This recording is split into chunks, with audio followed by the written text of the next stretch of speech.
जब Cassini spacecraft ने Enceladus के करीब जाकर तस्वीरें भेजी तो इन तस्वीरों ने सब कुछ बदल दिया।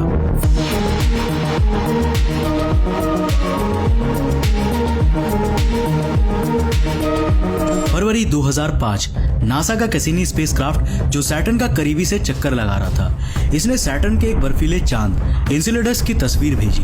इस तस्वीर में कैसिनी ने कुछ ऐसा कैप्चर कर लिया था जिसने यहाँ धरती के वैज्ञानिकों को चौंका दिया।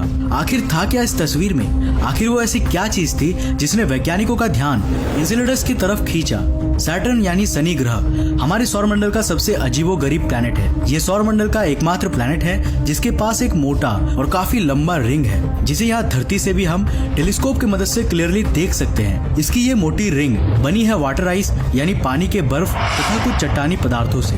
सैटर्न के पास कुल 62 ज्ञात चंद्रमाएं हैं, जिनमें से 53 चंद्रमाओं का फॉर्मल नामांकन किया गया है और इनके अलावा भी सैटर्न के ऑर्बिट में दर्जनों चट्टानी पिंड चक्कर काट रहे हैं, परंतु उन पिंडों को वास्तविक मून का दर्जा नहीं दिया गया है क्योंकि वो एक चांद के कैटेगरी में नहीं आते हैं। सैटर्न के मून्स भी इसी की तरह अजीबोगरीब है। हमारे शनि ग्रह का सबसे बड़ा चांद टाइटन अपने आप में ही सौरमंडल का सबसे खास चांद है। रेया जो शनि ग्रह का दूसरा सबसे बड़ा मून है, इस चांद के पास भी ठीक शनि ग्रह के जैसा ही अपना एक रिंग है। जी हाँ, और यह हमारे सौरमंडल का एकमात्र ऐसा चांद है जिसके पास अपना खुद का एक रिंग है। इसके बाद आता है एनसेलेडस जो सैटर्न का छठा सबसे बड़ा चांद है और पूरी तरह से ताजी साफ बर्फ से ढकी हुई है। परंतु शनि ग्रह का ये चांद अपने आप में काफी सुंदर और अनोखा है और आज के इस वीडियो में हम जानेंगे हमारे शनि ग्रह के इसी अजीबोगरीब चांद एनसेलेडस के बारे में। एनसेलेडस शनि ग्रह का छठा सबसे बड़ा चांद जो पूरी तरह ढका है ताजी और एकदम साफ मोटी बर्फीली परत से। ये बर्फ इसके सतह को काफी रिफ्लेक्टिव बना देता है। इन्हीं बर्फीले परत के कारण ये सौरमंडल का सबसे रिफ्लेक्टिव यानी सबसे चमकीला चांद है। इसका डायामीटर केवल 500 किलोमीटर है, यानी इसका आकार हमारे चांद के आकार के 15% से भी कम है। ये भले ही बहुत छोटा है परंतु ये बहुत ही चमकीला और बेहद ठंडा है। ये बसा है सैटर्न के सबसे बाहरी रिंग में यानी सैटर्न के डिफ्यूज ई रिंग में। सैटर्न का ये चांद बहुत ही अजीब है, पर क्यों?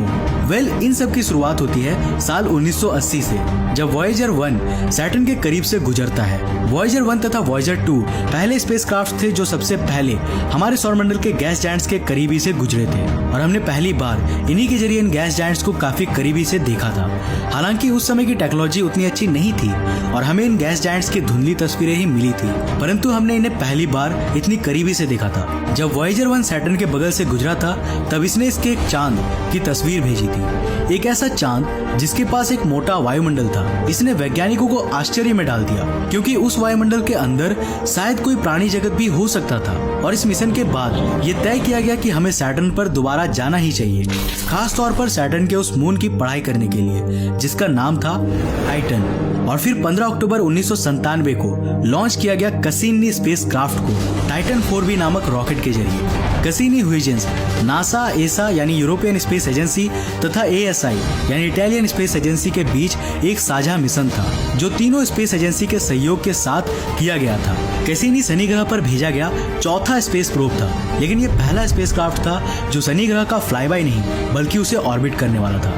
कैसिनी स्पेसक्राफ्ट को जिस रॉकेट के जरिए लॉन्च किया गया था यानी टाइटन 4B, वो उस समय का लार्जेस्ट अनमैन्ड स्पेस बूस्टर था जो US एयरफोर्स के द्वारा इस्तेमाल किया जाता था। 15 अक्टूबर 1997 को लॉन्च किए जाने के बाद कैसिनी ने कुल 7 सालों का सफर अंतरिक्ष में तय किया और फाइनली 1 जुलाई 2004 को यह हमसे करीब 1.2 अरब किलोमीटर दूर स्थित सैटर्न के ऑर्बिट में पहुंचा। सैटर्न के ऑर्बिट में पहुंचते ही कैसिनी स्पेसक्राफ्ट अपने मिशन में लग गया। कैसिनी को खास तौर पर सैटर्न की पढ़ाई करने के लिए ही बनाया गया था। कैसिनी एक रोबोटिक स्पेसक्राफ्ट था जिसका नाम एक इटालियन गणितज्ञ जियोवान्नी डोमेनिको कैसिनी के नाम पर रखा गया था। जियोवान्नी कैसिनी ने ही सैटर्न के 4 मून्स तथा इसके रिंग के अलग अलग भागों को खोजा था। कैसिनी स्पेसक्राफ्ट में असल में एक स्पेस प्रोब तथा एक लैंडर भी लगा हुआ था जिसका नाम था हुइजेंस। इस लैंडर का अपना एक खास मिशन था जिसे हम आगे वीडियो में जानेंगे। कैसिनी के सैटर्न के ऑर्बिट में पहुंचते ही ये अपने मिशन में लग गया और इसने सैटर्न के करीबी से डिटेल्ड तस्वीरें भेजी, जिसे देखने के बाद वैज्ञानिकों को सैटर्न के बारे में कई सारी जानकारियां मिली। कैसिनी के जरिए सैटर्न के और 4 नए मून्स की खोज हुई। इसके जरिए हमने सैटर्न के रिंग को भी काफी बारीकी से देखा। कैसिनी ने यह भी दिखाया कि सैटर्न का ये रिंग किस तरह से प्लैनेट के चारों ओर चक्कर काटता है। इसी के साथ कैसिनी ने भेजा सैटर्न के एक मून की तस्वीर जिसका नाम था एनसेलेडस। एनसेलेडस की खोज 28 अगस्त 1789 में ब्रिटिश एस्ट्रोनॉमर फ्रेडरिक विलियम हर्सेल ने किया था। वॉयेजर मिशन के दौरान हमने एनसेलेडस की नजदीकी से तस्वीर देखी थी, परंतु उस समय यह हमें कुछ खास नहीं लगा था। एनसेलेडस हमारे सौरमंडल का सबसे वाइटेस्ट और ब्राइटेस्ट मून है। ये ऐसा क्यों है?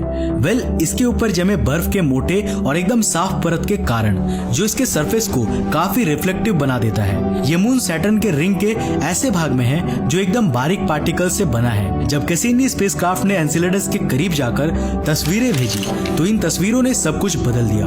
फरवरी 2005 को कैसिनी स्पेस प्रोब ने इस बर्फीले चांद पर एक शॉकिंग डिस्कवरी की थी। कैसिनी के द्वारा खींची गई तस्वीरों में हम एनसेलेडस को साफ साफ देख ही रहे थे, परंतु वहीं हमें एनसेलेडस के साउथ पोल में कुछ अजीब से सफेद चमक भी देखने को मिल रहे थे। पहले तो वैज्ञानिकों ने ये सोचा कि ये तस्वीर में कोई खामी है जिसके वजह से ये ऐसा दिख रहा है, परंतु ध्यान से देखने पर यह पता चला कि ये तस्वीर की कोई खामी नहीं थी, बल्कि कोई चीज इस चांद के सतह से बाहर की ओर निकल रही थी। जी हाँ, जिसे साफ साफ तस्वीर में देखा जा सकता था। इसके बाद इसे और अच्छे से देखने के लिए कैसिनी को इसके ऑर्बिट में भेजा गया। जब कैसिनी इसके साउथ पोल के करीब गया, हमने देखा एक स्टार इसके साउथ पोल के पीछे से गुजर रहा था और इसके ब्राइटनेस में अजीब सी बदलाव हो रही थी। यानी यहाँ कुछ तो था, परंतु क्या?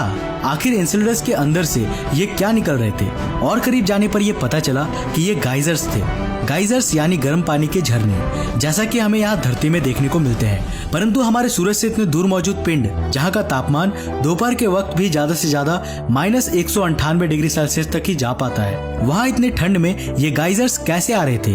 ये बात वैज्ञानिकों को हजम नहीं हो रही थी, क्योंकि एनसेलेडस का आकार भी उतना बड़ा नहीं है कि इसके पास उतना गर्म कोर हो जो इस जियोलॉजिकल एक्टिविटी का कारण बने। और यहाँ सबसे अजीब बात ये थी कि ये गाइजर्स केवल एनसेलेडस के साउथ पोल से ही बाहर आ रहे थे, बाकी और कहीं से भी नहीं।